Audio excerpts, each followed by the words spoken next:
Assalamualaikum warahmatullahi wabarakatuh. Kembali lagi dengan Halimatus Saadah. Di sini saya akan menjelaskan mengenai ulangan akhir semester telaah kurikulum.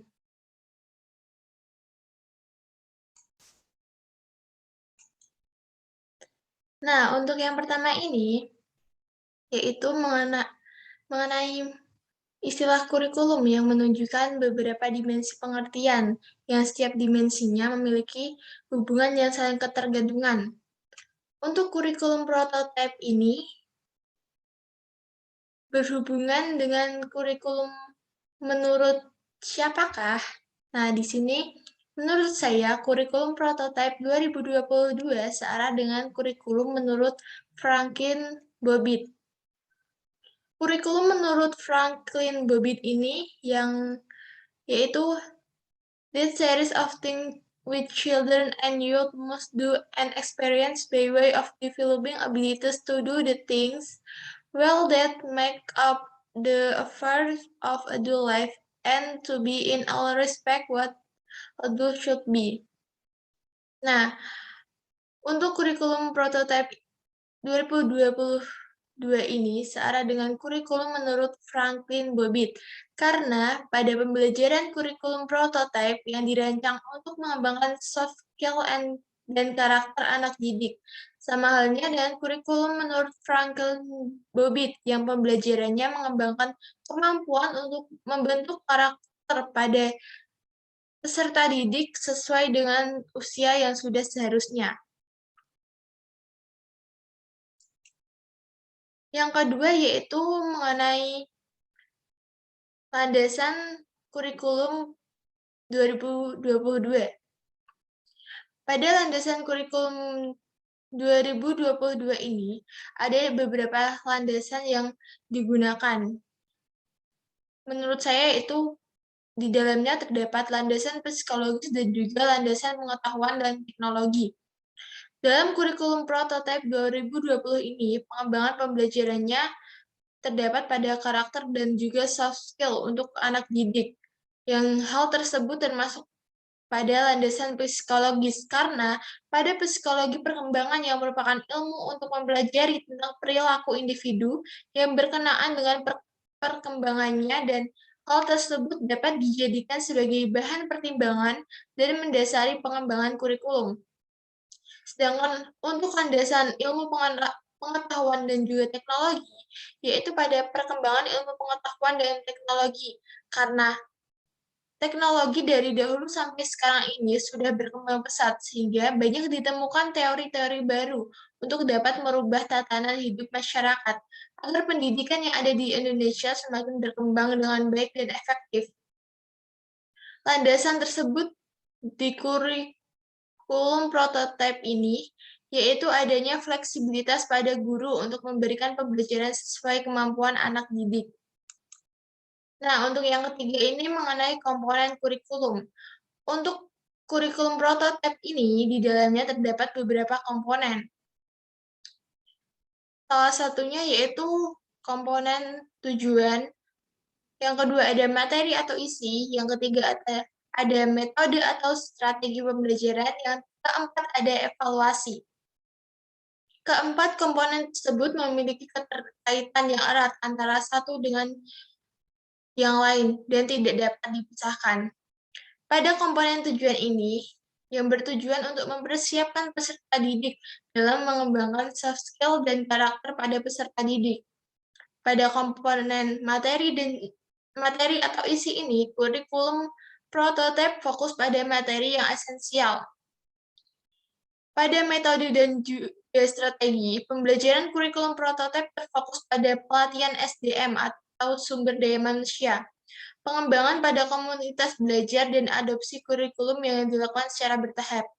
Sedangkan untuk komponen evaluasi ini, guru dapat mengeksplorasi dan lebih kreatif dalam pembelajaran terhadap peserta didik, dan juga guru masih memerlukan peningkatan kapasitas. Nah, untuk yang keempat ini mengenai kurikulum prototipe, menggunakan model pengembangan kurikulum apa? Penerapan kurikulum prototipe 2022 ini menurut saya menggunakan model pengembangan kurikulum BEUCAM. Model pengembangan kurikulum BEUCAM ini merupakan model dengan sistem BEUCAM karena memang diciptakan dan dikembangkan oleh BEUCAM, yaitu seorang ahli kurikulum. BEUCAM ini mengemukakan ada 5 langkah dalam proses pengembangan kurikulum. Yang pertama ada menetapkan wilayah untuk kurikulum tersebut. Yang kedua, menetapkan orang-orang yang terlibat. Yang ketiga, menetapkan prosedur yang akan ditempuh. Yang keempat, terdapat implementasi. Dan yang terakhir, dapat evaluasi. Kurikulum prototipe ini nantinya akan lebih berfokus pada materi yang esensial dan tidak terlalu padat materi. Sekolah dapat menggunakan kurikulum prototipe ini sebagai alat untuk melakukan transformasi pembelajaran. Kurikulum prototipe ini bersifat opsional yang dirancang untuk memberi ruang terhadap pengembangan karakter pada peserta didik. Hal tersebut memberikan kesempatan pada peserta didik untuk dapat meningkatkan bakat dan minatnya. Nah, untuk yang kelima ini, pengembangan kurikulum dengan menggunakan model evaluasi education system evaluation. Pada kurikulum ini, menggunakan model educational system evaluation. Evaluasi kurikulum 2022 ini didasarkan pada perbandingan antara performance setiap dimensi program dan kriteria. Untuk hasil evaluasi diperlukan untuk menyempurnakan program dan penyimpulan hasil program secara keseluruhan. Konsep ini memperlihatkan banyak segi positif untuk kepentingan proses pengembangan kurikulum prototipe ini. Pada kurikulum 2022 ini ditekankannya peranan kriteria absolut maupun relatif dalam proses evaluasi. Hal itu sangat penting artinya dalam memberikan ciri khas sebagai kegiatan evaluasi. Sedangkan objek evaluasi yang mencakup yaitu input, yang di dalamnya terdapat bahan, rencana, dan juga peralatan. Ada juga hasil dan juga proses.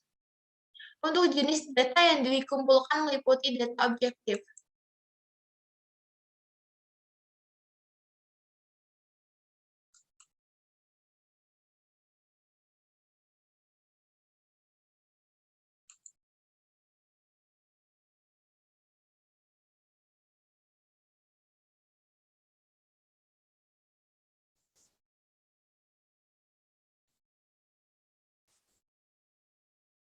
Untuk selanjutnya yaitu perbedaan mendasar kurikulum 2013 dengan kurikulum prototipe 2022.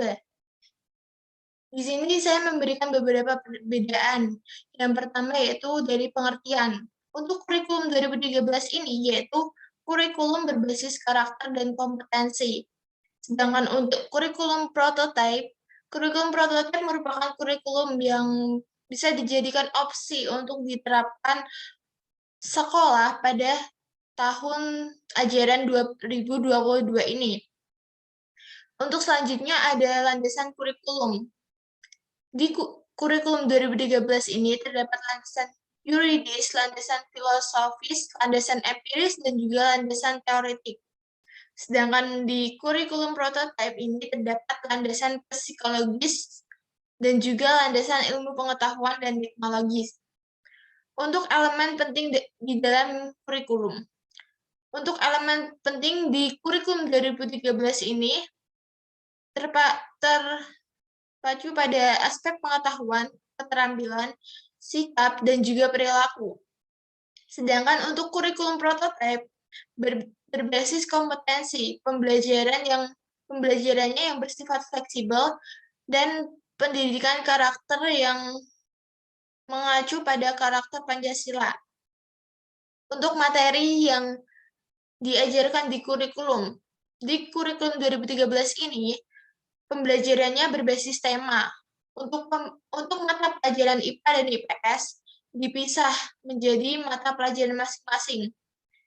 Sedangkan untuk di jenjang SMP, mapel informatika menjadi mapel pilihan. Dan sedangkan pada jenjang SMA, untuk pemilihan jurusan dapat diambil langsung saat pendaftaran masuk ke SMA. Sedangkan untuk kurikulum prototipe, materi yang diajarkan yaitu berfokus pada literasi. Untuk mata pelajaran IPA dan IPS digabungkan menjadi satu, yaitu IPAS, yang artinya ilmu pengetahuan alam dan ilmu pengetahuan sosial. Selanjutnya adanya mapel informatika yang terdapat di jenjang SMP sekarang sudah diwajibkan.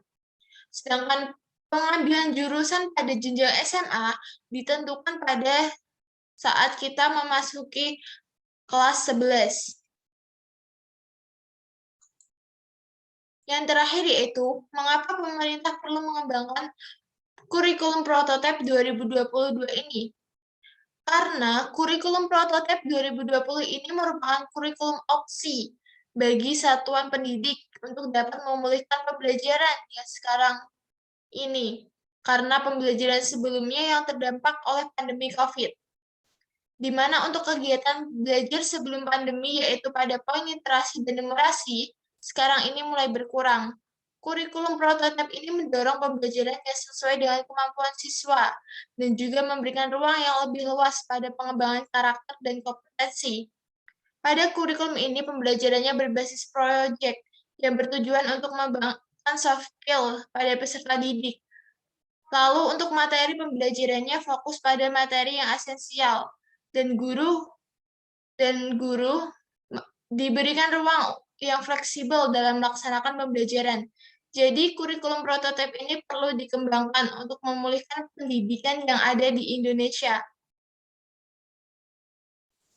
Sekian presentasi ujian akhir semester telaah kurikulum ini. Mohon maaf jika ada kesalahan tutur kata dan juga penulisan dan juga kesalahan teknis. Kurang lebihnya mohon maaf. Wassalamualaikum warahmatullahi wabarakatuh.